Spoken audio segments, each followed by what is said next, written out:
بدشگونی لینا جو ہے وہ کفر ہے۔ مسلمانوں کا یہ عقیدہ ہونا چاہیے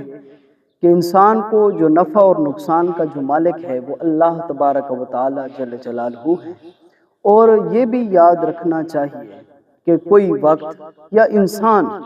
یا کوئی مہینہ بھی وہ منحوس نہیں ہے۔ نبی اکرم نور مجسم سرور کائنات صلی اللہ علیہ وآلہ وسلم کا مبارک فرمان میں آپ کے سامنے رکھتا ہوں۔ اس سے پہلے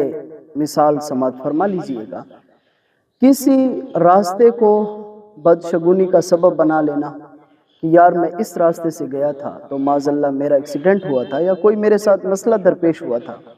یا کوئی شخص جا رہا ہو اور راستے میں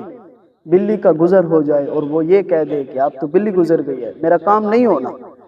یا کسی گھر کو یا کسی شخص کو دیکھے، گھر سے نکل رہا ہو کسی شخص کو دیکھے اور اس دن اس کے ساتھ کوئی برا معاملہ پیش آ گیا ہو، پھر ہمیشہ کے لیے اسی شخص کو برا سمجھ لینا، یہ بدشگونی ہے۔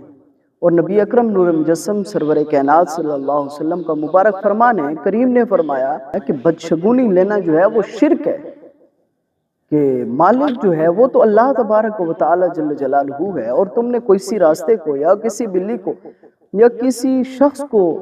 اس چیز کا سبب بنا لیا ہے کہ میں نے اس کو دیکھ لیا ہے اب مجھے نقصان ہونا ہے۔ تو کریم محبوب صلی اللہ علیہ وسلم نے یہ ہمیں تعلیم ارشاد فرمائی ہے کہ کسی چیز کو یا کسی شخص کو یا کسی فرد کو دیکھ کر بدشگونی لینا جو ہے وہ شرک ہے، اور قرآن مجید فرقان حمید میں موجود ہے ان الشرک لظلم عظیم۔ تو ہمیں چاہیے کہ ہم اس چیز سے بچیں کہ کسی راستے کسی جگہ کو بدشگونی کا سبب نہ بنائیں، اور اپنا کام جو ہے وہ جاری رکھیں۔ اللہ تبارک و تعالی جل جلالہ سے دعا ہے کہ اللہ تعالی